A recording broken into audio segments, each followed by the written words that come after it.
Travail, effort que l'on fait, peine que l'on prend pour faire une chose, effort long et pénible.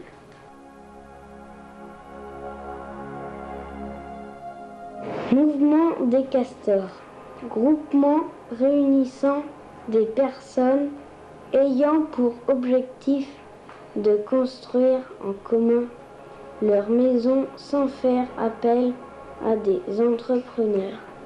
L'entreprise des castors a été conçue en partie par l'administration, suite à plusieurs opérations sur le plan national. Nous devons être la deuxième ou troisième.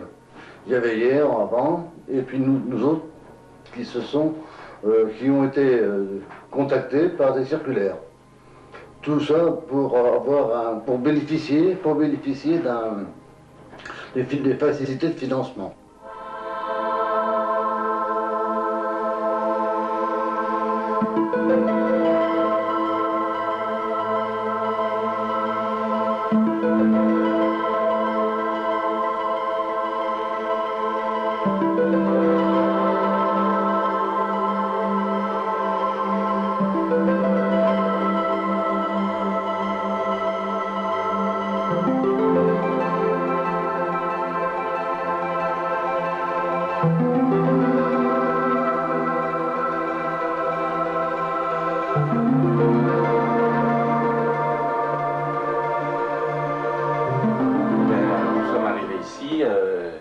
Le 28 juillet 63.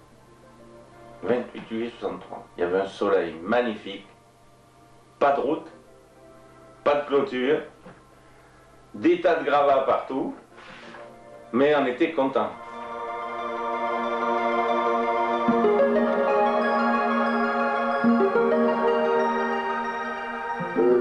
Tâcher de définir chaque travail ou partie qualifiée, et ça c'était un autre problème, parce que nous étions beaucoup comment dirais-je, sans affectation professionnelle précise dans le bâtiment, à part quelques vieux compagnons. Et puis on était tenu quand même à 1000 heures par an. Et ça a duré 3 ans.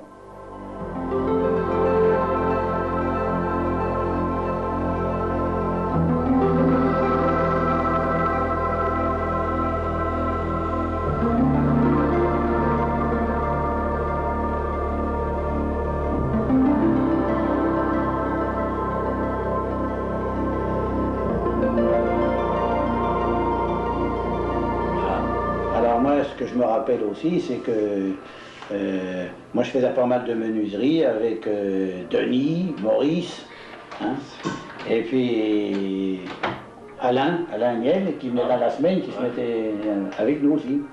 Hein.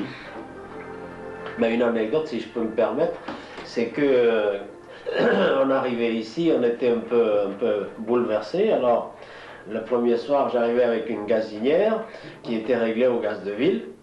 Et puis bon, ben, on avait du propane. Le travail. Eh bien, alors, je ne savais pas trop quoi faire. Et j'ai eu la chance, je ne sais pas s'il est passé par hasard ou si j'ai essayé de le chercher.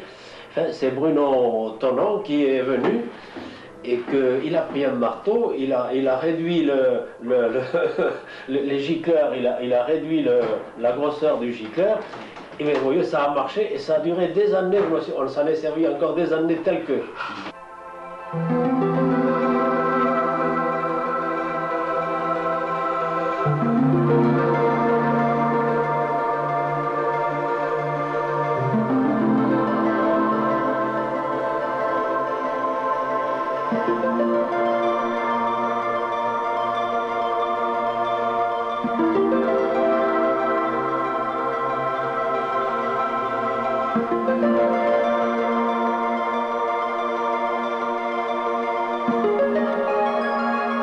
C'était un petit moment de détente pendant l'opération de manger. Et ma foi, on mettait les gamelles à chauffer dans un grand bac avec de l'eau. Et puis il y a des collègues, un collègue très gentil, oh super, pour faire rendre service à tout le monde, il a mis des boîtes de petits pois à chauffer. Et puis quand on discute et que je te discute, et tout d'un coup, bam, deux explosions, oh, on dit tiens, il y a un avion à réaction de Villaroche qui fait des essais. Et puis, après, M. Thomas, pour ne pas le citer, où dit mes petits pois? Alors, au fait, c'était la boîte de petits pois qui avait fait le bang. C'était assez rigolo quand même. Mais les petits pois, ça n'a pas marché. Hein.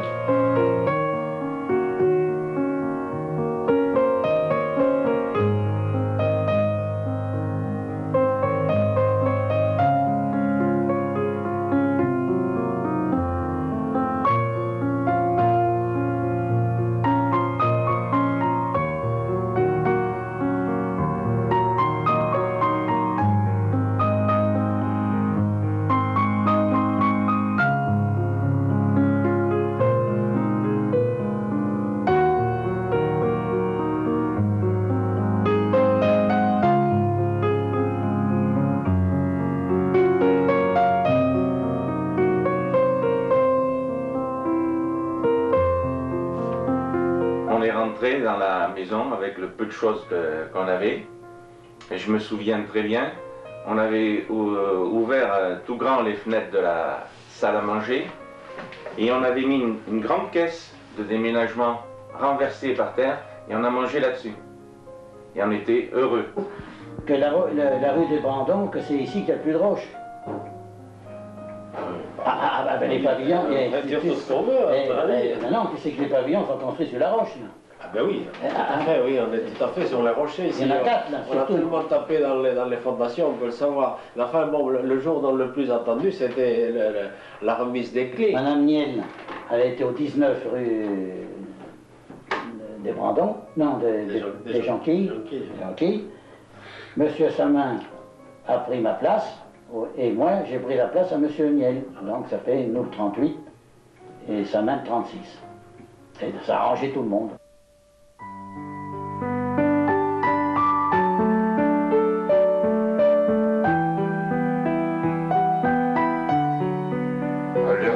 Avec les castors se sont faits avec le temps. Car les premières années, eux aussi, ils travaillaient la pelle et la pioche, ils étaient dans leur coin. Leur route n'était pas bitumée. Pour aller à la gare, c'était le chantier. Et il me dit, tu sais, je crois que je vais faire affaire à Cesson. Il y a des petits pavillons qui sont pas chers. Bon, ben, je dis, écoute, tu veux bien m'y emmener. On est arrivé donc ici le 5 janvier... non, 5 juillet. 5 juillet 1965, oui. On était les deuxièmes arrivants du lotissement Phénix. La cité a bien évolué. Au départ, il y avait peu d'arbres. Et maintenant, avec le temps, 30 ans après, ma foi, les petits sapins de Noël qui faisaient 1,50 m, maintenant ils font 15 mètres de haut. Le premier c'était Monsieur Daudet, il s'appelait. Alors lui, il y a une anecdote là-dessus. Pour rentrer dans sa maison, il a forcé la maison pour rentrer. Il n'avait pas les clés, et Phénix ne voulait pas lui donner les clés pour rentrer, étant donné que la réception des maisons n'était pas faite. Et puis lui, comme il habitait à Corbeil, et puis se trouvait à la porte. Bah oui, alors, il avait sa maison qui était faite, il n'avait pas les clés, il a forcé la maison pour rentrer chez lui. Et puis les enfants, au fur et à mesure, ils ont grandi. Ils ont été aux écoles ici tout autour. Quand il fallait descendre à Paris, c'était la Croix et la Bannière. Il y avait un train tous les 3 heures, après 8 heures. Notre première réunion dans une R16, je ne sais pas si tu te souviens. On était à 4. À 4, on a fait notre première réunion dans une R16. On avait des voisins charmants, il y en avait d'autres qui étaient plus ou moins casse-pieds. On est très bien, quoi. Je suis très bien chez moi, mes enfants, ils ont été heureux. Ils habitent tous autour de nous, là.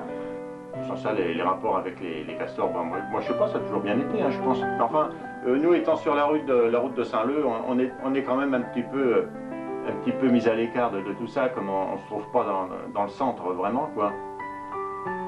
Enfin, alors, puis on s'est fait de bons copains. Il y avait Monsieur Guitard qui l'initiait au jardinage. Et au printemps, à l'époque où il fallait semer les petits pois, on avait trouvé des petits cailloux ronds et on lui avait fait semer les petits pois. Et pendant des semaines et des semaines, il arrosait et rien ne sortait. C'était C'était pas mal. C'était la bonne époque et l'on avait 30 ans. Nous arrivons à passer maintenant de bons moments et en étant en temps libre, nous avons encore plus de facilité pour nous rencontrer. Voilà pour moi les phénix et les castors.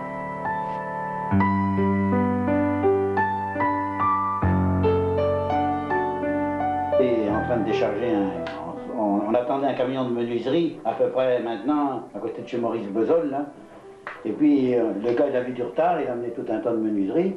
Et quand il est arrivé, on a dit, qu'est-ce que tu as fait? Ah, il dit, je me suis arrêté dans la forêt de Sénart. Vous devez comprendre pourquoi. L'élevage de poules, lapins, pigeons, autres animaux analogues pour l'usage personnel et l'agrément est autorisé à l'exception d'animaux bruyants et malodorants. Les poulaillers, clapiers, etc. ne pourront être établis que dans les parties des lots opposés aux voies publiques. Toute autre construction annexe de quelque nature qu'elle soit est totalement interdite sur chaque lot. Le président du conseil d'administration, Le Guélec.